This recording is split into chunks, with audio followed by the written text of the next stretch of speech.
नमस्ते भाइयों। ये वीडियो बना रहे हम गुज्जर राजपूत विवाद, और अभी इस विवाद में शामिल हो चुका है दलितों का विवाद यानी भीम आर्मी। तो हमारा विषय चूँकि सनातन का ही रहता है, हम उससे भटकेंगे नहीं और हम स्पष्ट करते हैं कि हम सच्चे सनातनी हैं और सच्चे मनुवादी हैं।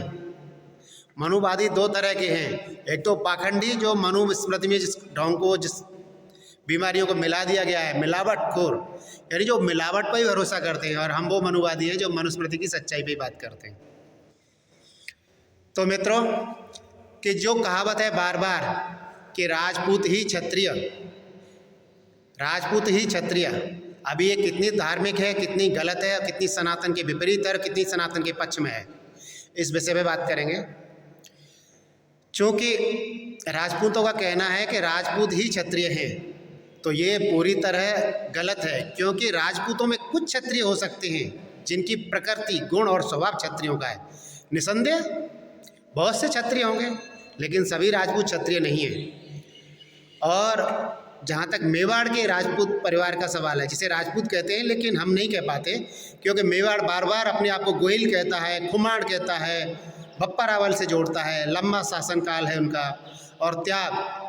क्योंकि महाराणा प्रताप को जब हम देखते हैं तो महाराणा प्रताप भीलों के साथ भोजन करना पसंद करते हैं, लेकिन उन राजपूतों के साथ भोजन करना अपना अपमान समझते हैं जो अकबर के साथ थे। तो मेवाड़ियों को प्रणाम, बारंबार प्रणाम। और उन सभी राजपूतों में भी जो क्षत्रिय गुण कर्म स्वभाव से जो क्षत्रिय, उनको प्रणाम। लेकिन जिनका स्वभाव क्षत्रिय का नहीं है, गुण क्षत्रिय का नहीं है, कर्म क्षत्रिय का नहीं है, और वो खुद को क्षत्रिय कह रहे हैं, तो वो सनातन धर्म का अपमान कर रहे हैं।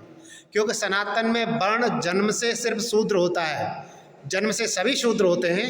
वैश्य, ब्राह्मण और क्षत्रिय ये गुण कर्म स्वभाव से बनते हैं। तो विषय तो ये स्पष्ट है, ये सनातन की बात है। और कोई कहे, कुछ लोग हमको धमकी भी दे रहे थे, तो भाइयों स्पष्ट कर दें, सिर कटते रहे धर्म के लिए, सिर कटते रहे देश के लिए, ये भी कट जाएगा सनातन के लिए, कोई भय नहीं।